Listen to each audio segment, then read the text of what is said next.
16. 항미소년 돌격대. 샛노란 장다리꽃도 지고 논들을 붉게 물들였던 자운형꽃도 시들면서 5월이 가고 있었다. 산들은 녹음이 짙어지고 밭에서는 보리알들이 툭툭 붉어지며 익어가고 있었다. 3, 4월에 그리도 마구잡이로 산들을 태워대던 토벌대의 불지르기도 어느 만큼 뜸해지고 있었다. 빨치산들의 은신처를 없애고 활동을 제약하기 위해 산을 불질러대던 그 행위도 자연의 위력 앞에서는 한풀 꺾일 수밖에 없었다. 나무들마다 물이 오르고 잎들이 무성해지면서 불길이 잘 번지지 않아 별로 효과를 볼 수 없었던 것이다. 그리고 자연의 생명력은 무서워 3, 4월에 검게 불타버린 산들 여기저기에서는 산풀들이 억세게 커나고 있었다. 또 토벌대가 아무리 닥치는 대로 산들을 불태웠다 해도 아직 불타지 않은 산들이 훨씬 더 많았고 특히 해방구를 품고 있는 산들은 건재한 상태였다. 나날이 나무숲이 울창해져가는 것은 빨치산들로서는 2겹, 3겹의 갑옷을 입는 것이나 마찬가지였다. 쬐이 몰아치는 나뭇잎 다 떨어져 버린 겨울산이 지옥이라면 물 흔하고 숨 무성한 여름산은 극락이었다. 숲이 우거지기 시작하면서 토벌대들은 엄청난 화력전으로 나왔다. 해방구를 향해 끝없이 박격포를 쏘아댔던 것이다. 그들은 안전지대인 큰 길가에다 박격포들을 10문이고 20문이고 줄줄이 거치해놓고 마구 폭탄을 날려보냈다. 그런 박격포 공격을 해대면서 토벌대들은 해방구로 밀려들고는 했다. 빨치산들은 아무데나 떨어지는 포탄을 피해가며 토벌대와 맞서 싸워야 했다. 조원재의 중대는 화순 쪽에서 날아드는 박격포탄을 피해가며 고갯마루에 방어선을 치고 있었다. 백아산 지구의 경우 토벌대의 공격은 화순, 무등산, 곡성, 세 방향에서 이루어졌다. 지난 2월 초순에 노령지구를 휩쓸고 4월 24일에는 유치지구에 치명타를 입힌 토벌대는 이제 백아산 지구를 공략해대고 있었다. 노령지구의 참패에 대해서는 도당에서도 그 불가피성을 충분히 인정하고 있었다. 그것은 들녘이 넓어 보호받을 만한 산들이 너무 부족했던 것이다. 적들은 경찰만이 아닌 군인 대부대를 투입해서 북쪽 산줄기를 차단하고는 서남쪽 해안을 향해 공격을 감행했던 것이다. 산들이 빈약한 데다가 퇴로까지 차단당했을 뿐만 아니라 초기의 화력 열세에다 대원들의 전투력 미비까지 겹쳐 노령지구는 괴멸의 비운을 겪지 않을 수가 없었다. 그때 30여 명이 사지를 벗어나 백아산 지구로 피해왔었다. 그런데 그들은 다음날 밤으로 다시 자기네들 지구로 돌아가야 했다. 투쟁지구를 무한책임으로 지켜야 하는 원칙에 따른 것이었다. 백아산 지구에서 그들에게 한 일은 보트를 지원해서 양식을 확보해 준 것뿐이었다. 그들은 양식을 짊어지고 죽음에서 빠져나온 그곳으로 다시 묵묵히 돌아갔다. 조원재는 입산하고 처음 대하는 그 장면을 보고 얼마나 충격을 받고 갈등을 겪었는지 몰랐다. 죽을 고비를 넘기고 간신히 살아나온 사람들을 다시 돌려보내다니. 그리고 그들은 또 아무런 항의나 불만 한마디 없이 떠나다니. 그런 조처가 너무 비정하게 느껴졌고 묵묵히 떠나는 그들의 모습이 너무 비감해 보였던 것이다. 조직의 원칙, 조직원의 책임, 인간적 배려, 인정적 동정. 결말이 안 나는 갈등 속에서 그의 인정주의는 자꾸만 조직의 원칙을 이기려 하고 있었다. 그런데 차츰 시간이 흘러가면서 그는 자신의 인정주의가 그릇되었다는 것을 깨달아가게 되었다. 그것은 곧 당성의 강화와 함께 조직원으로서의 자질 향상이 이루어지고 있는 증거이기도 했다. 그런 냉정한 조처가 없이는 투쟁은 확보될 수 없고 조직은 존재할 수 없었던 것이다. 누구나 본능적 감정대로 안전지대만을 찾아 피하다 보면 결국 전체의 괴멸을 자초하게 될 뿐이었다. 그래서 어느 군대에서나 책임지역 방언이 사순이, 돌격대니, 직결 처분이니 하는 원칙과 규율이 있게 마련이었던 것이다. 노령지구에 비해 유치지구가 치명적인 타격을 입은 것은 여러모로 문제점이 많았고 도당에서도 비판을 통한 뒷수습에 나서고 있었다. 유치지구는 노령지구와 달리 화학산 줄기로 이어지는 입지 조건이 좋았고 전략적으로도 중요한 지역이었다. 그곳이 무너지면 도의 서남 지역이 적의 수중으로 넘어가면서 다른 지구들이 연쇄적으로 위협을 받게 되어 있었다. 적들이 자기네에게 유리한 지형 조건에 있는 지구들부터 차례로 집중 공격을 가하고 있다는 점을 감안하더라도 유치지구가 방 가까운 병력 손실을 입었다는 것은 전술적인 면에서의 문제점이 지적되지 않을 수가 없었다. 유치지구가 입은 피해의 영향에 대비해 백아산 지구에도 경계 강화의 지시가 내려졌다. 조원재는 문화부 중대장의 입장에서 전술 책임이라는 것을 곰곰이 생각해 보았다. 부대 단위가 크든 작든 간에 최종적인 전술 책임은 어디까지나 정치 일꾼인 문화부 소속원들에게 있었기 때문이다. 그러나 어떻게 해야 싸움에서마다 이길 수 있는 전술을 구사할 수 있는 것인지 그 요령이나 방법이 선명하게 잡히지 않았다. 그래서 지금까지 싸움에서 진 일이 없다는 연대장 이태식에게 넌지시 물어보았다. 시길, 그것이 어찌 말이 돼간디? 싸움이란 것이 헐대마동 천칙만칙인디 싸움이란 것이 악어들 구구단 외듣기 착착 답을 내는 것이 아니지 않더라고. 총소리 많이 들어보면 그것이 무신 총알인지 금시 알아지댔기. 싸움도 많이 겪어보면 저절로 알아지는 것 아니더라고. 이태식은 이렇게 말하며 씩 웃고 말았다. 조원재도 따라 웃을 수밖에 없었다. 우문의 현답이었던 것이다. 박격포탄은 제멋대로 날아들어 쾅쾅 터져올랐다. 그때마다 파편과 함께 흙이 치솟고 나뭇가지가 부러지거나 찢어지고 풀들이 고스러졌다. 박격포탄은 떨어져 폭발하는 것보다는 날아오는 소리를 누구나 기분 나빠했다. 공중을 가르는 그 소리가 꼭 귀신 울음소리 같다고 해서 박격포탄은 일명 귀신탄이기도 했다. 그것이 위험한 것은 곡사포탄이기 때문이었다. 은폐물이 소용없이 제멋대로 떨어져 내리는 탓에 각별히 신경을 쓰지 않으면 안 되었다. 어이, 송윤병 동무, 정신 차리시오. 폭탄이 요리 날라오는디 그것이 뭔 짓이오? 조원재는 옆에 소년병 발끝을 툭툭 건드렸다. 폭탄이 어디로 날라오는지 다 보고 있은께 걱정 마시오. 이민군 모자를 눌러 쓴 소년병은 풀서풀을 기어다니는 왕개미들을 가지고 장난질 치며 태연스럽게 대꾸하고 있었다. 그거 뭔 시건방진 소리여. 악어들 맹키로 개미나 갖고 넘수로. 조원재의 목소리가 조금 커졌다. 보시오 동무, 말 조심하시오. 같은 전사끼리 어째 말을 놓고 그러요? 동무는 기본학습도 못 받았어? 정색을 한 소년병은 조원재를 똑바로 쳐다보고 있었다. 조원재는 아차 싶었다. 상대방이 너무 어려 얼결에 하대를 한 모양이었고 원칙론을 따지고 나오는 데야 꼼짝없이 당할 도리밖에 없는 일이었다. 그런 원칙을 학습시키고 지도하는 문화부 중대장의 체면이 완전히 땅에 떨어진 입장이었다. 조원재는 스스로 쑥스럽고 개면쩍어 빙긋이 웃었다. 동무 말이 맞소. 나가 실수였으니 정식으로 사과하겠소. 나가 잘못했소. 조원재는 웃으며 소년병에게 손을 내밀었다.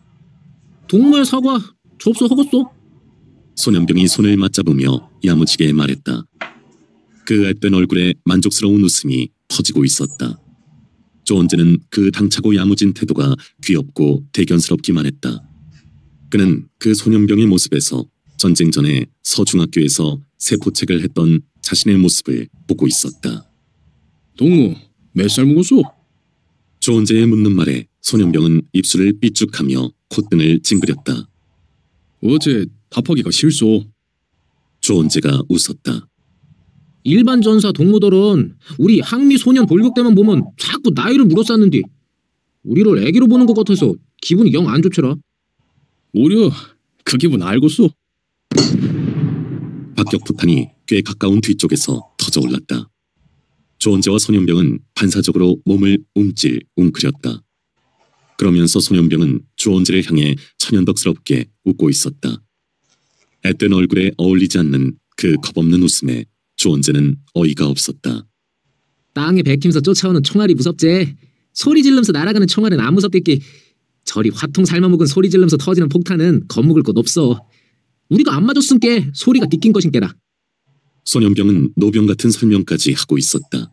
그건 군사학습에서 가르치는 내용이었지만 소년병이 말하는 품으로 보아 학습 내용을 외운 것만이 아니라 경험을 몸에 익혀서 나오는 말인 것이 확실했다. 네가 진짜 베개 빨치산이로구나. 하고 조원재는 생각했다.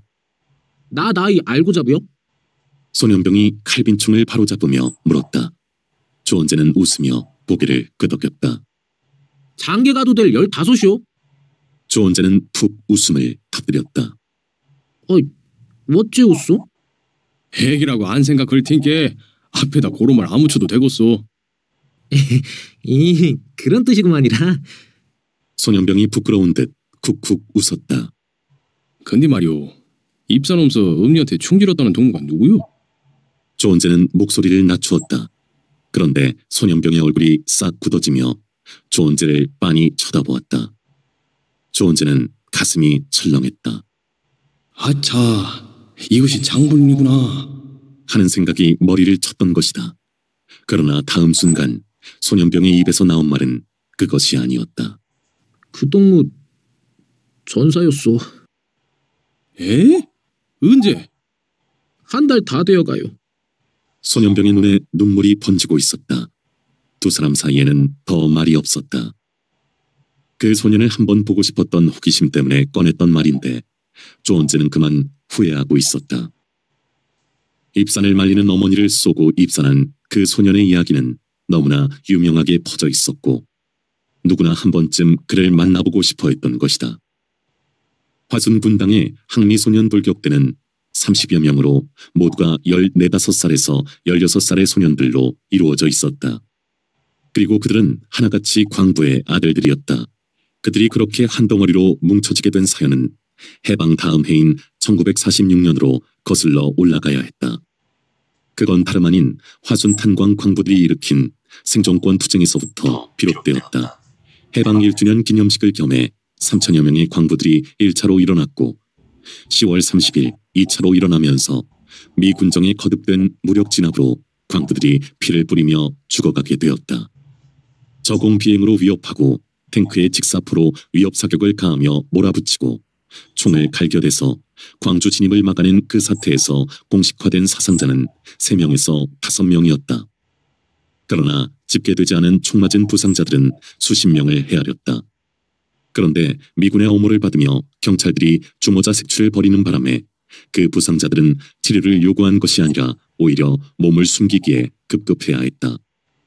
병원의 치료를 받아도 문제가 생길 총상을 숨어서 민간요법에 의지했으니 치료가 될 리 없었다. 그렇다고 어떻게 경찰들의 눈을 피해 환자들을 다른 지방병원으로 옮길 형편도 못 되었다.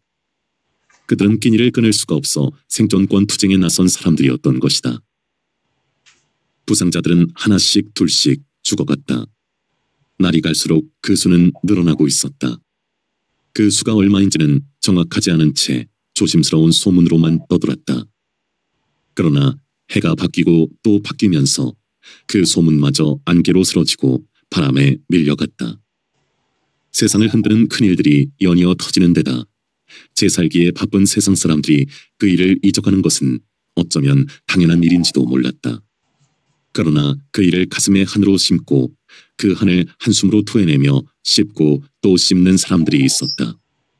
그들이 바로 남편의 부상을 제대로 치료하지 못해 애간장 태우며 남편들을 저 세상으로 떠나보내야 했던 여인네들이었다. 그 여인네들은 자식들, 특히 아들들을 붙들어 앉혀놓고 시시때때로 한숨을 토해내며 말했다.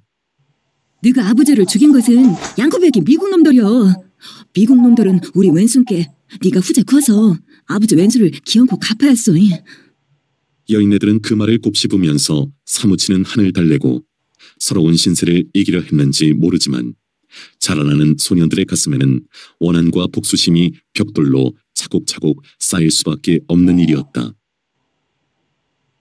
전쟁이 일어나고 인공이 되자 그 소년들은 모두가 소년 선봉대로 나섰다. 그리고 후퇴길을 따라 입산하게 되었다. 여인네들은 그 길을 막을 수 없었다. 그런데 어느 여인 하나가 한사코 아들의 길을 막았다. 아들과 어머니 사이에 심한 실랑이가 벌어졌다. 은재는 아버지 왼수 갚으라고 귀가 닳게 말아놓고 인자 와서 입산을 못하게 하고 그요. 나가 헛일이 있는디 입산 안 했다가는 나도 아버지 맨키로 죽는단 말이오. 아닐 거이다. 니 맨키로 쫓가는 것을 죽이기야 허겄냐. 입사는 말어라. 아이고 매 엄니. 보도연맹 사람들 무작스럽게 죽인 거 보고도 그리 깝깝한 소리하고 앉았어. 그것이야 어른들이고 니야 쫓가는 게 달부제. 혹여 무슨 일 생기면 잘못했다고 비는디야 어쩔라디야. 엄니 정신 차리쇼. 빌기는 어떤 놈들한테 빌어라. 엄니 맘이 어찌 그리 변해버렸어. 나 갈라요.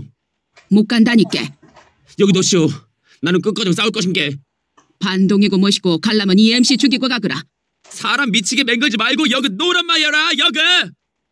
소녀는 울부짖으며 방아쇠를 당겨버렸다. 그렇게 입산한 소년의 소문은 곧 퍼지게 되었다.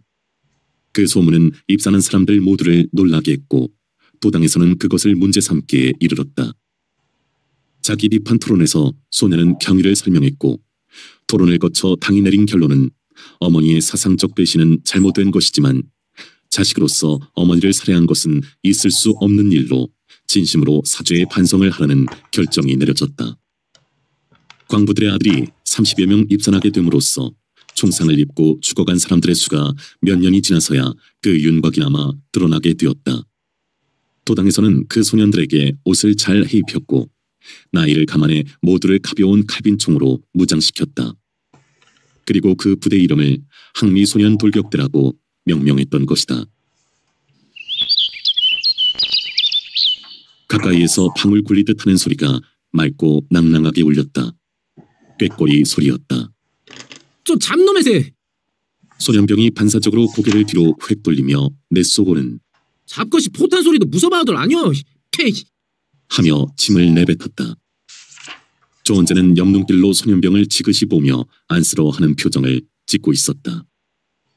빨치산들 치고 까마귀와 꾀꼬리를 좋아하는 사람은 하나도 없었다. 까마귀처럼 떼지어 몰려다니지는 않지만 꾀꼬리도 사람의 시체를 헤집어 팠던 것이다. 전달, 개다. 낮고 긴장된 소리가 빠르게 옆으로 옮겨지고 있었다. 그 소리를 따라 능선의 전열이 가다듬어져 나갔다. 조원재는 소년병을 보았다. 소년병은 어느새 칼빈총을 다부지게 잡고 전방을 노려본 채 혀끝으로 위아랫 입술에 침을 발라대고 있었다. 항미소년 돌격대는 이태식의 연대와 공동 방어전을 하게 되었다. 그건 방어전을 돕기보다는 전투력이 강한 강철부대 이태식의 연대와 함께 싸워봄으로써 실전 경험을 쌓게 하려는 것이 목적이었다. 연대장 이태식은 전열을 균형 있게 유지시키고 소년병들을 보호하기 위해 그들을 부대원 사이사이에다가 배치시켰다. 이태식의 연대는 고갯길을 사이에 두고 양쪽 등성이로 배치되어 있었다. 이 지점에서 물러서게 되면 뒤로 오리 가까이는 산이 없는 분지가 이어져 있어서 해방구에 구멍이 뚫리게 되어 있었다. 이태식의 연대가 투입된 것도 그 중요성 때문이었다. 적들은 예상대로 길 양쪽의 골짜기를 타고 오르고 있었다. 가로서기를 한 적들의 모습이 나무숲 사이로 나타나기 시작했다. 조원재는 눈길을 낮추며 적들의 수를 어림잡으려고 눈동자를 빠르게 굴렸다. 눈길을 너무 낮추면 풀들이 시야를 방해했고 너무 높으면 나뭇잎들이 앞을 가렸다. 조원재의 눈은 점점 가늘어지고 있었다. 그에 따라 얼굴도 긴장되어 가고 있었다. 적들의 수가 예상보다 훨씬 많았던 것이다. 을의 적들의 수는 이쪽보다 많게 마련이었지만 오늘은 많아도 너무 많은 것 같았다. 조원재는 자신도 모르게 이태식 쪽으로 고개를 돌렸다. 몸을 약간 세운 이태식은 앞만 노려보고 있는 모습이었다. 조원재는 20여 미터 저쪽에 있는 이태식을 잠시 지켜보았다. 그 꼼짝을 하지 않고 있는 모습이 맹수 같다고 생각했다. 이상스럽게도 이태식이란 사람은 일단 총을 들고 화선에 나서면 평소보다 2배는 더 커 보이는 사람이었다. 어떤 상황에서도 표정의 변화가 없었고 느닷없이 과감한 돌격을 치거나 뒤로 빠져 옆을 쳐서 적을 물리치고는 했다. 조원재는 그런 이태식을 믿으며 고개를 돌렸다. 적들은 한결 가까워져 있었다. 그러나 아직 공격을 가할 만한 거리는 아니었다. 적진에서 총을 쏘아대기 시작했다. 위험 지역을 앞두고 적들이 의뢰하는 짓인 위험 예비를 겸한 위협 사격이었다. 미친놈들, 인민의 피를 쏟아붓는구나. 조원재는 가는 구멍을 들여다보며 코웃음을 흘렸다. 이쪽 화선에서는 죽은 듯이 조용하게 엎드려 있었다. 적들은 좀 더 빠른 속도로 비탈을 오르고 있었다. 이쪽에서 일제 응사를 하지 않자 등성이에 적정이 없는 것으로 파악하는지도 모를 일이었다. 사격 개시! 사격 개시! 연대장의 명령을 중대장들이 복창하며 이쪽 화선에서 일제히 사격이 시작되었다. 격주를 이루며 올라오던 적들의 모습이 일제히 불숲으로 사라졌다. 그러면서 잠시 총소리가 멎는가 싶더니 다시 기세를 올렸다. 그리고 거리가 어림없는데도 수류탄들이 터지기 시작했다. 그건 이쪽의 사격을 교란시키고 심리적 위협을 가하려는 이중 목적을 가진 행위였다. 그런 정도의 속셈은 그동안 경험으로 다 알고 있어서 이쪽 화선에서는 아무런 동요 없이 교차 사격을 가하고 있었다. 조은재의 오른쪽 앞으로 무엇인가가 퍽 소리를 내며 떨어졌다. 수류탄이었다. 그때 바로 앞에 대원이 몸을 벌떡 일으키더니 순식간에 그 수류탄을 집어 적진으로 내던졌다. 연거푸 터지고 있는 수류탄들의 폭음에 뒤섞여 적진에서 비명소리가 들려왔다. 수류탄 되집어 던지기가 보기 좋게 성공한 것이었다. 조은재는 그 위험스러운 일을 해낸 것이 무당의 아들 덕칠이인 것을 알았다. 주간 전투에서 그런 아슬아슬한 장면은 더러 연출되는 일이었다. 조은재의 옆에 엎드린 소년병은 그 순간적인 장면을 눈길 곤두세워 보고 있었다. 적의 수류탄들은 점점 가까이에서 터지고 있었다. 조은재는 이쪽에서도 수류탄을 던져야 할 시간이 촉박해지고 있음을 느끼고 있었다. 그때 또 왼쪽 앞에 퍽 소리를 내며 떨어지는 것이 있었다. 그와 동시에 옆에서 누가 튀어나가는 것을 조은재는 느꼈다. 후다닥 팔을 뻗쳤지만 소년병은 이미 소나기에 잡히지 않았다. 소년병이 수류탄을 집어드는 것을 보며 조은재의 얼굴은 애타는 표정으로 찡그려져 있었다. 소년병이 수류탄을 내던졌다. 조은재는 막힌 숨을 토하며 멍청한 얼굴이 되었다. 소년병이 이쪽으로 몸을 돌리며 웃는 것 같았다. 그런데 팔을 뻗쳐 올리며 윗몸이 뒤로 벌렁 넘어가는가 싶더니 앞으로 푹 고꾸라졌다. 오쩌!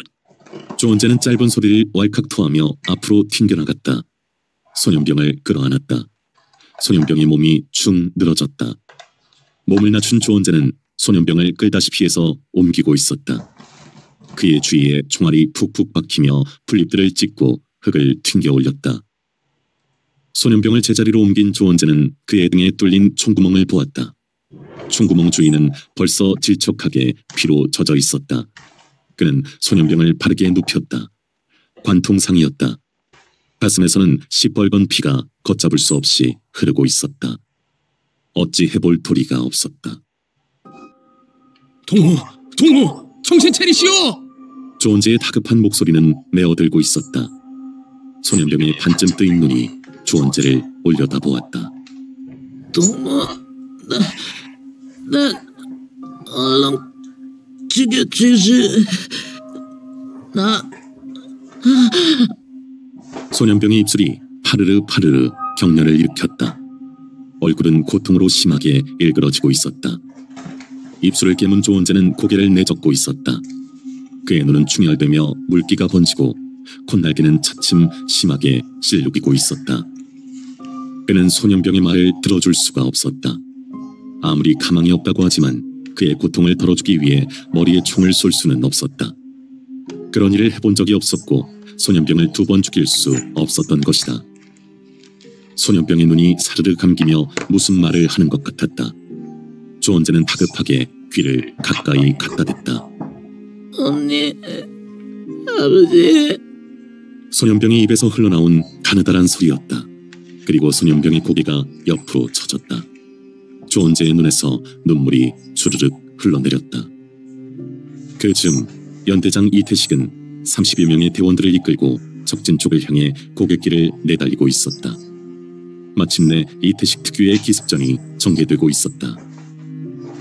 30여 명은 양쪽으로 갈라지더니 서로 반대쪽 골짜기의 비탈로 돌격하고 있었다. 측면 기습 공격이면서 협공이었다. 이태식은 그런 과감하면서도 위험을 무릅써야 하는 공격을 감행할 때는 언제나 앞장을 서서 부하들을 이끌었다. 그런 돌발 상황으로 적진은 금방 교란되고 말았다. 공격 대열이 어지럽게 허물어진 적들은 옆쪽의 비탈을 타고 앞다투어 골짜기 아래로 흩어져 달아나기 시작했다. 산계한 돌격전은 수류탄을 던지고 총을 갈겨대며 그 뒤를 몰아치고 있었다. 적들로서는 부상자들을 수습할 틈도 없었다. 조은재는 그런 상황 변화를 모르고 있었다. 조은재는 붙박인 듯이 앉아 숨 끊어진 소년병을 내려다보고 있었다. 화려하게 마른 소년병의 얼굴에는 슬픔인 듯 괴로움인 듯 야릇한 근디 서려 있었다. 소년병의 집이 어디인지 이름이 무엇인지도 몰랐다. 그는 입술을 더 깨물었다. 이 소녀는 자신의 죽음을 미리 느꼈던 것일까? 그래서 꾀꼬리의 울음소리에 그렇게 민감한 반응을 보였던 것은 아닐까? 글쎄, 유물론자로서 어울리지 않는 소리다. 그렇지, 죽음치고 흠망하지 않은 죽음이 어디 있는가? 더구나 빨치산의 죽음은. 꾀꼬리를 그렇게 싫어했는데 그놈에게 듣기게 할 수 없지. 이 싸움판이 끝나면 묻어줘야지. 소년전사 동무, 내가 동무를 위해 할 수 있는 일은 그것밖에 없어. 동무, 편히 가시오. 조은재는 주먹 쥔 손등으로 눈을 문질렀다. 피로 범벅된 가슴 위에 한낮의 햇살이 가득 내리쬐고 있었다. 두 차례 더 공방을 거쳐 공화국 시간이 되자 적들은 퇴각해갔다. 일단 기세가 꺾여버린 적들이 전열을 정비해 다시 시도해오는 공격을 물리치기는 별로 힘든 일이 아니었다. 싸움에서 사기는 역시 화력에 버금가는 무기였다. 조은재는 연대장 이태식에게 소년병의 죽음을 설명했다. 하면 정하게 묻어드려야지. 검붉게 피가 굳어진 소년병의 시체를 내려다보며 이태식이 혼잣말을 하듯 말하고 있었다. 그는 한참을 서 있다가 혁대에 낀 수건을 빼들었다. 그리고 그것을 펴서 두어 번 세차게 털었다. 그런 다음 무릎을 꺾고 앉더니 소년병의 피떡이 되어있는 가슴을 덮었다. 그 수건 위에 눈물이 뚝 떨어지는 것을 조은재는 보았다. 어여 모시시오. 고개를 숙인 채로 돌아서며 이태식이 말했다. 조은재는 항미소년 돌격대원들과 함께 남양을 골라 무덤을 팠다. 반길 깊이로 파고 소년병을 옮겨 넣었다. 그 얼굴을 바로 흙으로 덮을 수가 없었다. 조은재는 주위를 둘러보았다. 진달래꽃은 이미 지고 없었다. 소년병들에게 진달래 가지들을 꺾어오게 했다. 초록빛 잎이 싱싱하게 매달린 진달래 가지로 소년병의 몸을 전부 덮었다. 그런 다음 흙을 퍼넣기 시작했다. 봉분을 조그맣게 만들고 그 위에 다시 진달래 가지들을 꽂았다. 날아가는 까마귀야, 시체 보고 우지 마라. 어떤 소년병이 노래를 시작했다. 다음 소절부터 모두의 목소리가 합쳐졌다. 몸은 비록 죽었으나 혁명정신 살아있다. 만리장성 무주고혼 홀로 섰는 나무 밑에. 비장감 서린 노랫소리는 푸른 하늘로 퍼져오르고 싱그러운 숨 무거진 산줄기를 타고 흘러갔다. 소년병의 장례를 치르는 동안 연대대원들은 양쪽 골짜기를 훑으며 노획물 모으기를 끝냈다. 그건 주로 탄피줍기였다. 물론 총을 횡재하는 경우도 적지 않았다. 적의 시체에서 옷을 벗겨 입거나 구두를 벗겨 신는 경우도 흔했다. 총과 탄피는 반드시 조직에 내놓아야 했지만 옷이나 구두 같은 것은 손빠른 사람의 차지였다. 그러나 사람은 여러 층이었다. 시체에서 예사로 옷이나 구두를 벗겨 입고 신는 사람이 있는가 하면 옷과 신발이 다 낡고 헐었는데도 그런 것을 아예 거들떠보지 않는 사람도 있었다. 그런가 하면 어떤 사람은 일부러 총구멍 뚫리고 휘범벅된 옷을 걸치고 다니기도 했다. 경계가 필요한 지점에 보초들을 세운 다음 오늘 벌어진 전투의 평가 토론회가 열렸다. 그것은 날마다 실시하는 학습과 마찬가지로 어떤 전투를 치르거나 꼭 하게 되어 있는 규정이었다. 전과, 피해, 전투 내용, 문제점 같은 것들이 종합적으로 거론됨과 아울러 반성을 하게 되었다. 그건 다른 토론회와 마찬가지로 자유로운 발언이 보장되어 있었다. 그 토론회는 정치 일꾼들의 소관사항으로 중대 단위로는 문화부 중대장이, 연대에서는 정치 지도원이 관장했다. 지금부터 오늘 전개한 투쟁에 대해 평가 토론회를 시작하겠습니다. 오늘도 인민의 적 미제 앞잡이이며 이승만 도당의 주구들의 공세를 용맹스럽게 격퇴시킨 전사 동지들의 열렬한 투쟁심에 심심한 찬사를 보내며 먼저 전체적인 전과와 피해를 보고하겠습니다. 전과, 적 사살 6, 소총 노획 9정, 실탄 및 탄피 다수입니다. 우리 측 피해로는 사망 1명, 부상 2명입니다. 다음은 전투 내용의 평가로서 오늘도 연대장 강철 동지의 과감한 전술, 투철한 용맹, 탁월한 지도와 전사 동지 여러분들의 열렬한 투쟁력이 철통같이 단결되어 빛나는 승리를 이룩했으므로 재론의 여지가 없을 줄 압니다. 끝으로 문제점에 대한 토론이 있겠습니다. 무슨 구체적인 문제점들이 있으면 기탄 없이 발언해 주시기 바랍니다. 정치 지도원의 발언이었다. 해두 출신의 그는 당 일꾼의 경력자답게 언변이 좋고 언제나 수식이 호화로웠다. 주원재는 그의 말을 들을 때마다 바로 옆에 있는 이태식을 생각하며 마음이 편치 않았다. 성품이 겸손하기 이를 데 없어서 자기를 내세우기 지극히 꺼리는 이태식이 면전에서 그런 수식이 많은 칭찬의 말을 들으며 얼마나 면구스럽고 옹색해하랴 싶었고, 특히 이태식은 신문은 물론이고 학습이나 강연에서 어려운 말을 쓰는 것을 아주 마땅찮아 했던 것이다. 모두가 쉽게 알아들을 수 있는 쉬운 말이 얼마든지 있는데 왜 어려운 말을 쓰느냐는 것이 그의 변함없는 지적사항이었다. 그래서 그가 유일하게 존경하는 지식인이 출판과장이었다. 서중학교 교장 출신인 출판과장이 이태식뿐만 아니라 모든 기본출들에게 존경을 받는 것은 역시 다른 지식인 출신들이 가지고 있는 문제점을 그대로 드러내는 것이기도 했다. 중학생들 상대로 훈화하듯 하는 출판과장의 강연은 누구나 알아들을 수 있는 쉬운 말로 엮어졌고, 그러면서도 하고자 하는 내용의 논리는 다 갖추어져 있었다. 그러나 지식인들은 거의가, 특히 나이가 젊을수록 의미 해득이 어려운 한자의 논리어들을 수없이 말에다 뒤섞고 있었다. 주원재는 그런 현상이 개가 겉보리를 소화시키지 못하고 그대로 싸버리는 것과 같은 현상이라고 생각은 하면서도 그게 그렇게 쉽게 고쳐지지는 않았다. 그건 사상의 수화와 암기의 차이라는 것도 인식하고 있었다. 그리고 경륜과 연륜의 무게라는 것도 깨닫게 되었다. 한 가지 요상스러운 것이 있는디라. 한대원이 손을 들며 말했다. 예, 발언하세요.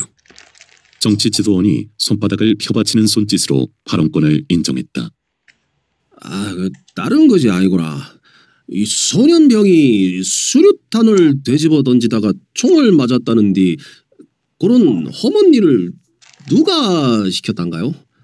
이 양판 요상스럽구만이라. 예, 아주 좋은 지적인 것 같습니다. 모든 대원들이 궁금하게 생각할 문제인데 누구 책임 발언하실 동무 안 계십니까? 예, 지가 그거구만요. 조원재는 손을 들었다. 예, 하세요. 정치 지도원이 아까와 같은 손짓을 했다. 조원재는 바지를 축히며 일어났다. 지가 하는 말은 확실한 책임 발언이 아니고 짐작이라는 것을 미리 말씀드리겠구만요. 왜 그냐면 지가 그 소년병 바로 옆에 있었고 그때 정황을 그대로 소상하게 알고 있었구만요. 그런께로 수류탄이 터지기 시작하면서로 지 오른쪽에 미처 안 터진 수류탄 하나가 떨어졌구만요. 그것을 박덕칠 동무가 되집어 던졌구만이라.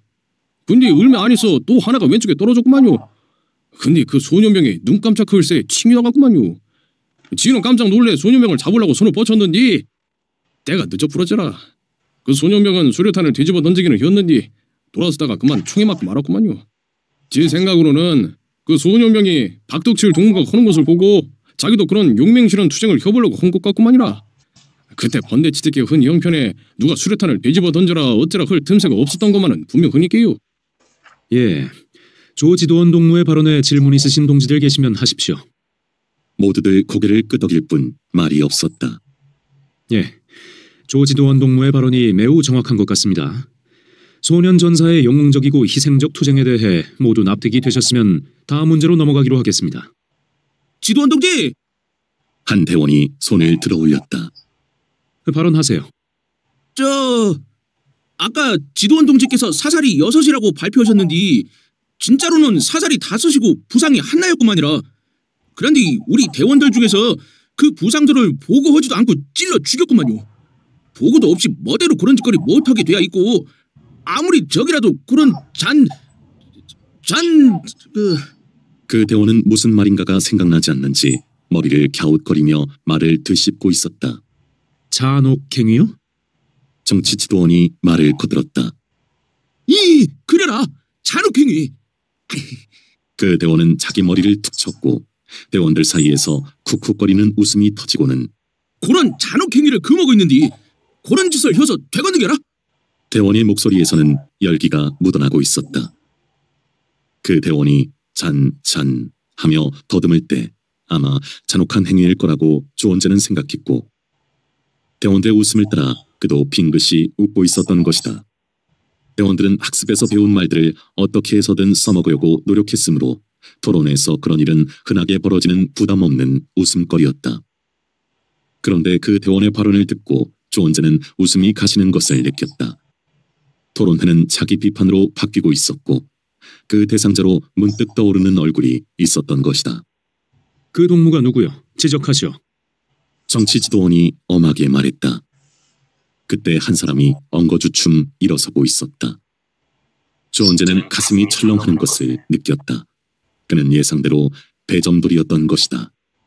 아니 또 동무요? 정치지도원의 목소리가 날카로워졌다. 그럴 수밖에 없는 것이 배점돌이는 똑같은 문제로 벌써 서너 차례 자기 비판을 거쳤던 것이다. 키가 작고 깡마른 배점돌이는 폭이 좁은 얼굴에 아무 표정도 없이 눈만 껌뻑이고 서 있었다. 저런 몸집에 그런 뜨거운 살기와 증오가 어디에 들어있는 것일까? 조원재는 그를 바라보며 똑같은 생각을 또 하고 있었다. 동무가 한 행위부터 말해보시오. 정치지도원이 미간을 찡그리며 말했다. 개 한 마리가 배돼지에 총을 맞고 아직 안 돼지고 뻐그락끼리고 있더만이라. 그래서 푹푹 찔러버렸잖아. 배점돌의 말은 간단했다.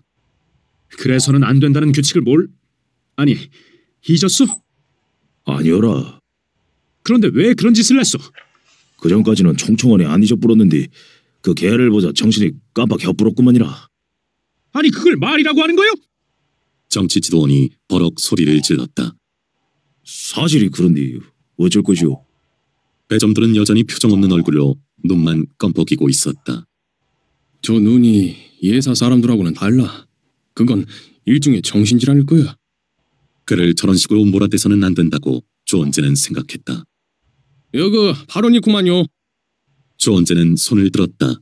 정치지도원이 고개를 끄덕했다. 배점돌 동무의 발언은 상식적으로는 다소 이해가 곤란해도 거짓말이 아니라는 판단은 드는마요. 자기 맘을 자기 힘으로 어찌할 도리가 없다는 것인데 그것은 자기 비판 토론으로 해결될 문제가 아니라는 생각이 드는구만요. 배동무는 그동안 여러 번 자기 비판을 통해서 진심으로 자기 잘못을 반성하고도 또 똑같은 잘못을 저지른 것이 그것을 입증하고 있구만요. 그러니까 배동무 문제는 따로 회의를 열어 논의할 것을 지도원 동지께 지휘하는 바이구만요. 정치지도원은 연대장 이태식에게로 눈길을 돌렸다. 이태식이 고개를 끄덕였다. 그럼 배동무의 문제는 과오의 중복에 따른 중대성으로 별도의 회의에 붙이고자 합니다. 이에 대해 다른 의견들 없으십니까? 없구마이라. 누군가의 찬동을 따라 의견이 하나로 모아졌다. 예, 좋습니다. 그럼 다음 문제를 제기해 주십시오. 한동안 아무도 말이 없었다. 다른 문제들 없습니까?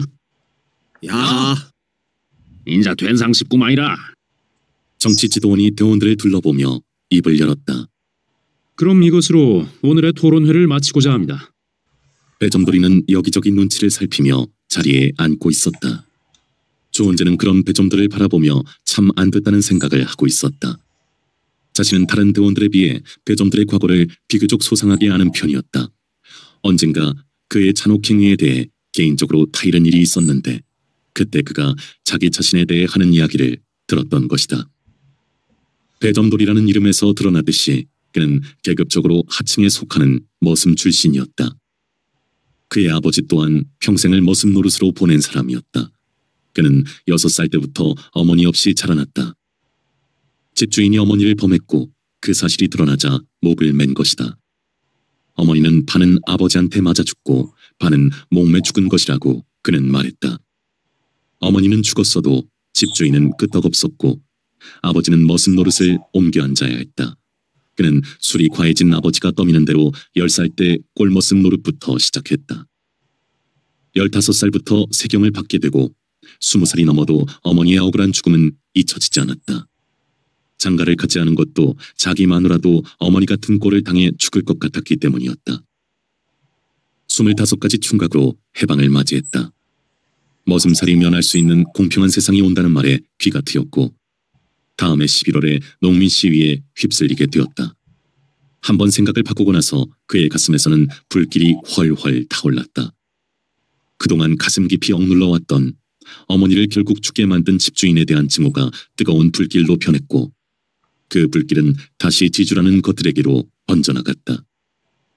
그는 집주인을 죽일 계획을 세웠지만 그보다 앞서 시위 주동자로 잡혀 경찰서에서 살점이 떨어져 나가도록 두들겨 맞았다. 그리고 8달 징역살이를 하고 나왔다. 그의 가슴에서 타오르는 불길은 이제 경찰에게까지 옮겨 붙어 있었다. 그는 징역살이를 하면서 오히려 세상에 더 눈뜨게 되었던 것이다. 감옥에서 풀려나고 서너 달 뒤에 여순 사건이 터졌다. 그는 볼 것 없이 선봉으로 나섰다. 그가 맨 처음 한 일이 옛날 집주인을 죽인 것이었다. 그는 그때서야 비로소 어머니를 부르며 통곡했다. 일이 뜻대로 안 풀려 그도 입산할 수밖에 없었다. 전쟁이 일어나고 화산해보니 아버지가 죽고 없었다. 자기 때문에 아버지가 경찰에 끌려가 매타작을 당하고 그 장독으로 죽었다는 것을 알았다. 그의 가슴에서는 불길이 더 뜨겁게 타올랐다. 인공 아래서 그의 가혹행위는 벌써 말썽이 되었다. 다시 입산을 했는데 구빨치로서 평대원에 머물러 있는 건 그 혼자뿐이었다. 당의 징계를 받은 과오 탓이었다. 그는 용맹스러웠다. 그러나 빈번한 가혹행위로 그 용맹은 빛이 되지 못했다. 그는 보트를 나가서도 일삼아 기와집을 골라 들어가 살인을 저질렀고 적의 부상병을 돌로 쳐 죽이는 식의 가혹행위를 저질렀다. 그의 그런 행위들은 자기 비판 토론에서 혁명투쟁에 있어서 사적 보복 감정을 청산해야 한다. 인민의 지지 확보를 저해야 하는 동시에 적의 역선전에 이용될 일체의 행위를 해서는 안 된다. 적의 내부에 잠재되어 있는 인민성 확보를 항시 고려해야 한다. 적의 부상자에 대해서는 불필요한 가혹행위를 삼가야 한다. 이런 여러 규정의 위반으로 지적을 당해야 했다. 그는 자기 비판 토론이 사사로운 감정의 비난이나 사적인 감정의 모략이 아니라 조직을 건전하고 강고하게 지켜나가고 전사로서의 사상적, 정신적 발전을 도모하기 위해 동지 상호 간의 믿음과 존중 위에서 행해지는 모두의 반성과 약속이라는 것을 잘 알고 있었다. 그래서 그는 동지들 앞에서 자신의 잘못을 진정으로 반성했고 당의 이름으로 다시는 그런 잘못을 저지르지 않겠다고 다짐했다. 그러나 그것은 얼마 못 가 물거품이 되고는 했다. 그것이 무슨 연병인지 나도 나 맘을 통 뭘로 갖단께라. 천상 뒤져서나 고칠 병인가 비요. 그가 괴로워하며 한 말이었다. 그 말 앞에서 조언제는 더 이상 아무 말도 할 말이 없었다. 며칠 뒤에 열린 간부회의에서 대점도를 병기과로 전출시키기로 결정되었다. 적이나 인민들과 접촉하는 것을 막는 방법은 그것밖에 없었던 것이다. 가라면 가는디 나는 인자 빨치산도 뭣도 아니지. 그가 총을 반납하며 맥빠진 소리로 중얼거린 말이었다. 전북 도당 사령부가 있는 남독 유산에도 토벌대의 공세는 가열되어 가고 있었다. 대규모 병력으로 구성된 군경 합동 토벌대들은 덕유산 깊이까지 밀어닥치는 과감성을 보이고 있었다. 그리고 한 차례 작전을 시작하면 사나흘씩 산등성이에서 야영을 해가며 버텼다. 그 전에 없던 작전에 빨치산들은 궁지에 물리지 않을 수 없었다. 상대방들의 막강한 병력과 화력 앞에서 그들이 믿을 수 있는 건 오로지 주력뿐이었다. 그들은 주력을 10분 활용해가며 소조투쟁으로 피해를 줄이고 적을 교란시키고 기습전을 시도하고 하면서 골짜기와 골짜기를 타고 넘었다. 그런데 이상한 것은 숲이 우거졌는데도 불구하고 토벌대들이 꼭 찍어내기라도 하듯 사령부의 비트 지점을 공격해온다는 점이었다. 또한 제2, 제3의 이동로나 예비 거점에 적의 매복이 쳐져 있기도 했다. 물론 그 이상스러움은 오래가지 않았다. 자수자나 포로들에 의한 정보 누설이란 사실이 곧 포착되었다. 그러나 그 대비책은 원인 포착에 비해 신속하게 마련되지 않았다. 기존의 활동 요건들을 일시에 대체한다는 것은 그리 쉬운 일이 아니었던 것이다. 그건 화력과 병력의 열세에 겹친 또 하나의 장애였다. 사령부는 꼬박 하루를 토벌대에게 쫓기며 싸우고 있었다. 수가 많은 토벌대들은 등성이에서부터 아래로 병력을 배치해 마음껏 화력을 퍼부어대며 사살과 포위를 겸한 이중작전을 쓰고 있었다.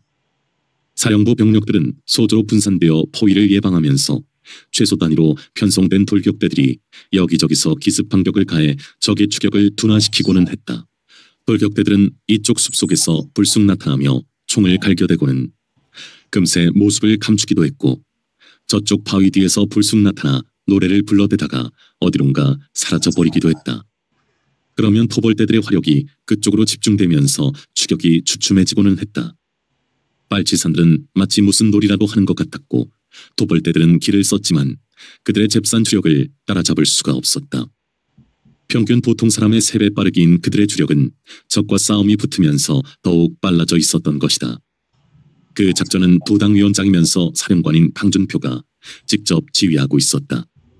널리 알려진 대로 그는 작전을 지휘하면서 직접 총도 쏘아대고 있었다. 그는 언제라고 몸을 사리는 일이 없어서 간부들의 염려를 사기도 했지만 전체 대원들의 사기를 높이는 데는 더없이 효과를 나타내고 있었다. 30 중반을 약간 넘긴 그는 권위주의나 형식주의가 전혀 없었고 당위론이 누구 못지않게 강하다면서도 연설을 할 때는 그 말씀쓰기가 쉬워 대원들에게 존경을 받았다. 그가 귀여워했던 소년 전사가 죽게 되자 땅에 무릎을 꿇고 앉아 울었다는 말은 대원들을 크게 감동시키기도 했다. 이렇게 쫓기기만 하면 어디까지 가자는 거예요? 박난이가 이마에 땀을 훔치며 숨가쁘게 말했다. 들고 있는 칼빈총이 무거워 보였다. 평양까지요. 손승우가 배낭을 추스르며 대꾸했다. 웃지 않으면서 농담이네요. 그렇게 됐으면 얼마나 좋겠어요. 박난이는 푹 한숨을 쉬었다. 그럴 날이 올 것을 믿읍시다. 당원답네요. 박난이가 머리카락을 귀 뒤로 넘기며 웃었다. 손승우는 당원이라는 말에 또 염상진을 생각했다. 염상진에게 죄스럽기도 했고 자랑스럽기도 했다. 자서전을 쓰면서도 입당이 결정되면서도 염상진을 생각했었다. 한때의 전향 아닌 방황이 더없이 부끄러웠고 자신의 머리에 권총을 들이대고서도 너를 끝까지 포기하지 않겠다며 감정을 차지했던 염선배가 끝없이 고마웠다.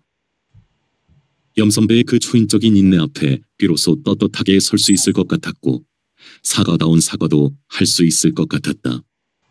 염선배는 확실히 그릇이 큰 사람이었다. 그때 자신의 방황은 전향은 아니었을지라도 염선배에게 배신인 것은 틀림없었다. 그런데도 염선배는 자신의 방황을 꿰뚫어 보았던 것이다. 당원이 된 그날 염선배가 당원이 된 나를 보면 얼마나 기뻐할까 하는 생각으로 가슴 벅차며 곧 염선배에게로 달려가고 싶은 심정이었다. 그날 비로소 남쪽으로 끝없이 뻗어나간 산줄기를 멀리 바라볼 수 있었던 것이다. 그 산줄기를 따라가면 지리산맥에 이르고 거기서 다시 가지친 산줄기를 따라가면 염선배는 그 어느 산인가 있을 것이었다. 염선배에게로 쏠리는 마음은 결코 감상만이 아니었다. 방황하던 한 인간이 제자리를 찾은 모습을 보여주고 싶었고 염선배의 가슴에 아직도 실망으로 남아있을 자신의 부채를 희망으로 바꿔놓고 싶었다. 그리고 염선배를 도와 떳떳한 투쟁을 해보이고 싶었다. 그런 생각이 지워지지 않아 무심결에 남쪽 산줄기를 바라보며 마음을 빼앗기고는 했다. 순승우는 또 남쪽으로 먼 눈길을 보내고 있었다. 뒤따라오고 있는 토벌대의 총소리와 수류탄 터지는 소리들이 산을 흔들어대고 있었다.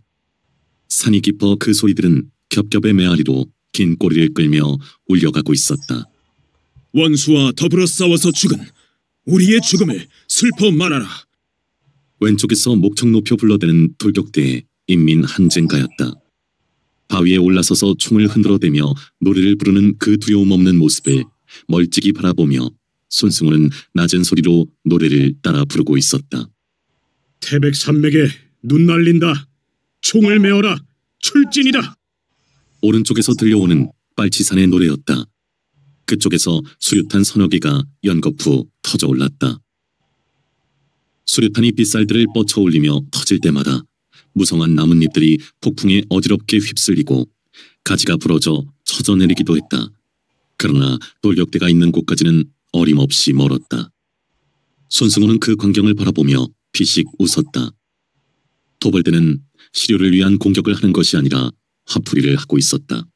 신경전의 화력 소모전을 유도하고 있는 이쪽의 작전에 고스란히 말려들고 있는 판국이었다.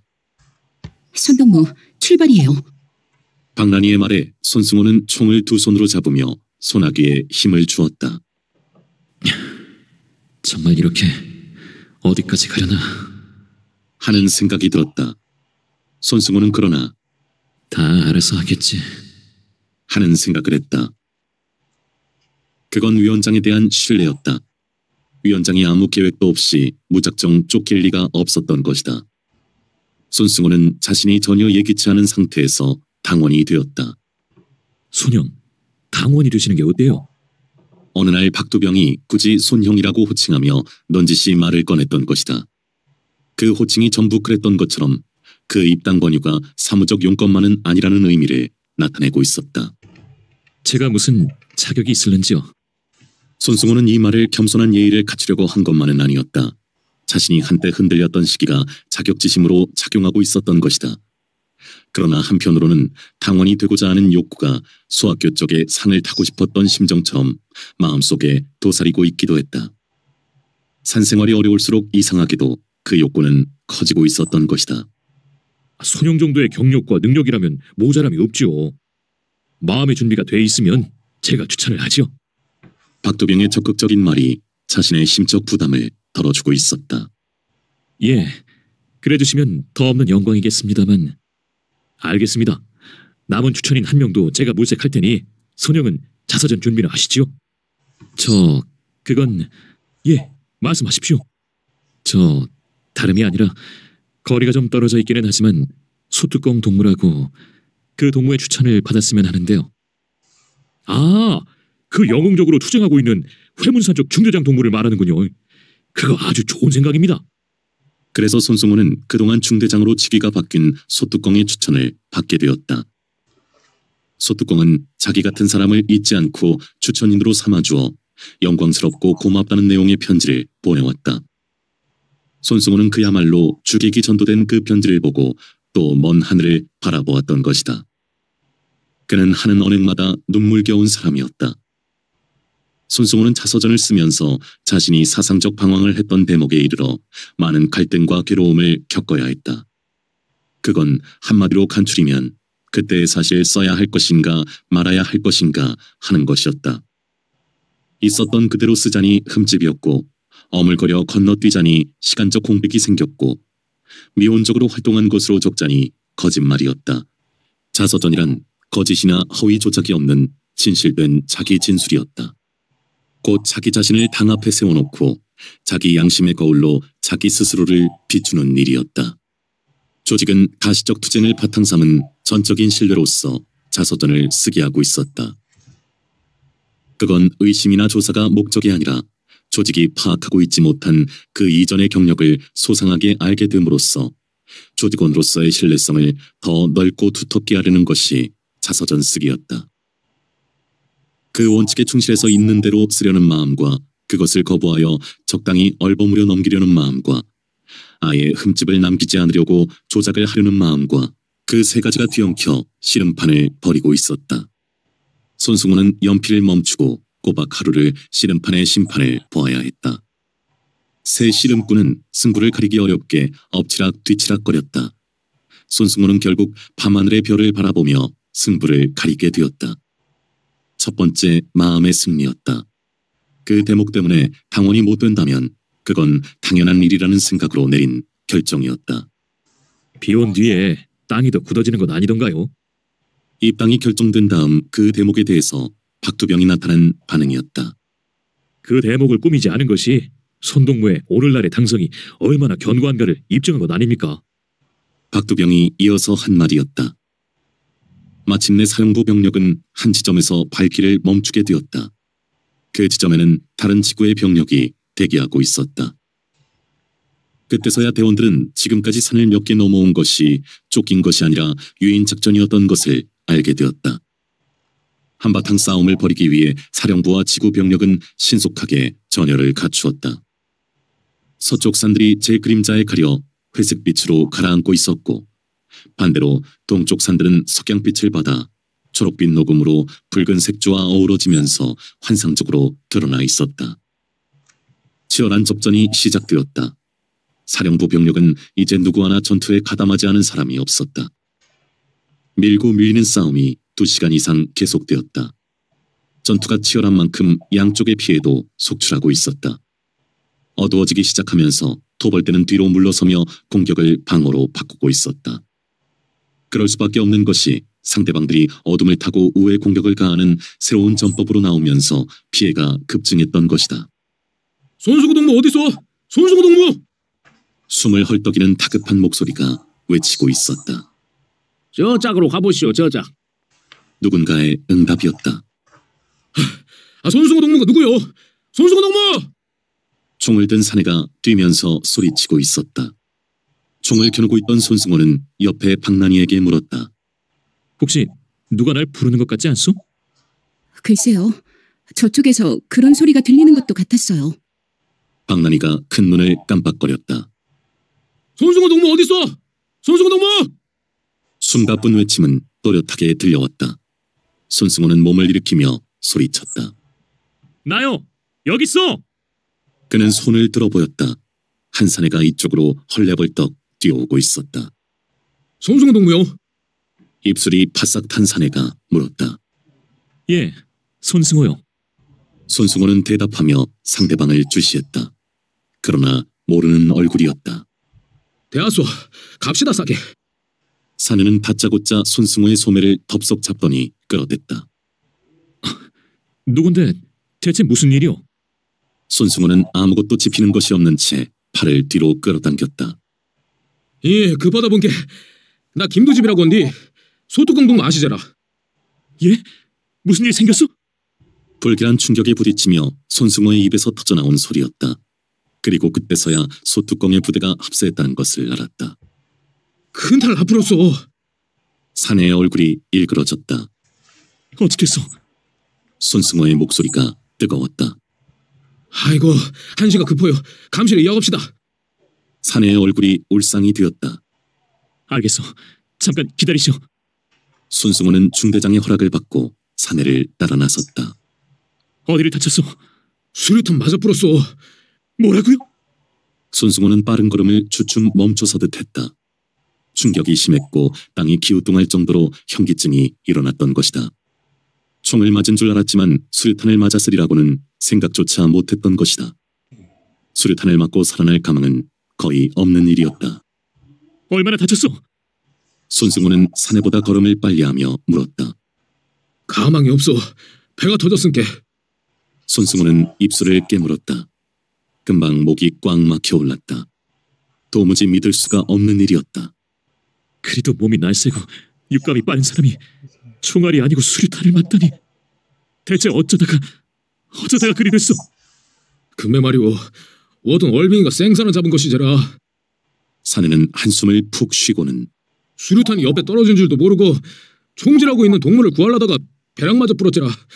그 동무 구해내고 중대장 동무가 당해 불었으니 그것이 잘된 일인지 잘못된 일인지 기가 차구만요. 앞에 거 된다 이제. 사내의 목이 메고 있었다.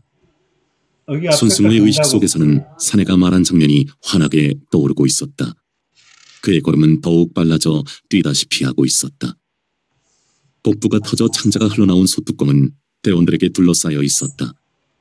거칠게 탄 얼굴에는 이미 핏기라고는 없었다. 소뚜껑 동무, 나 손승호요.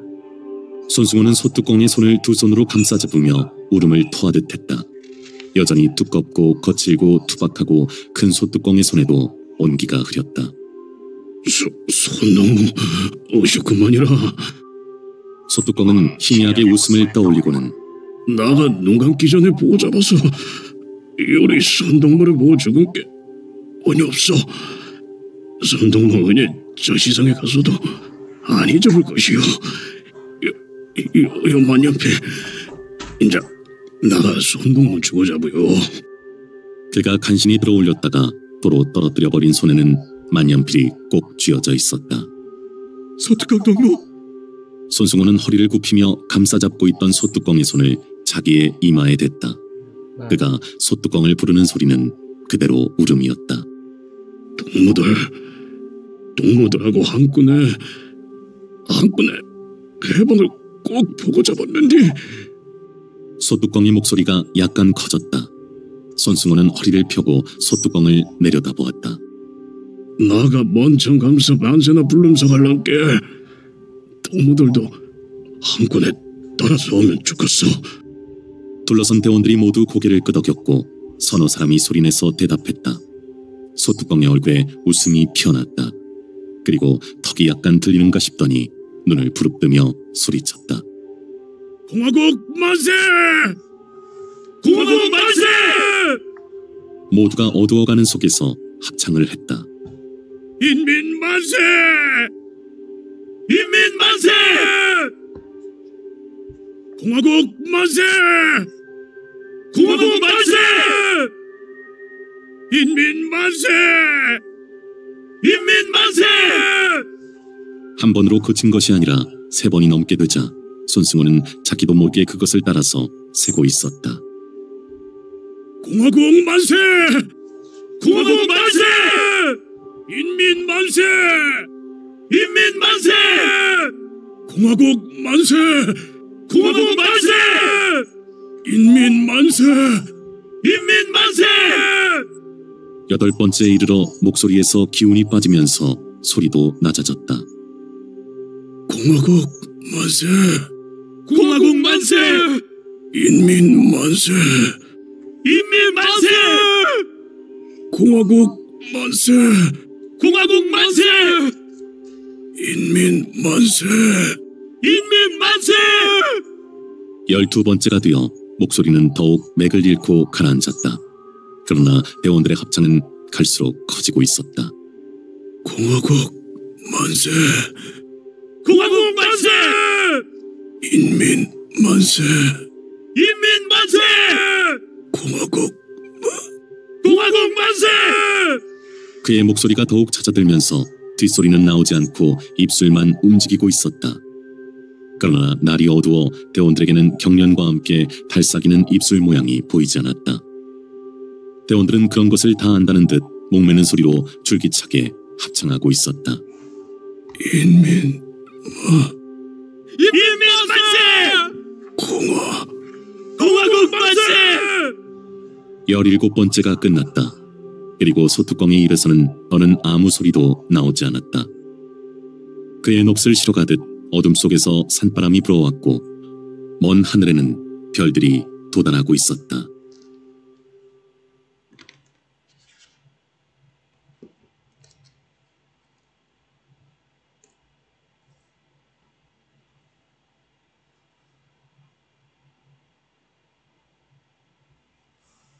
(17) 장마와 함께 온 휴전회담 소식.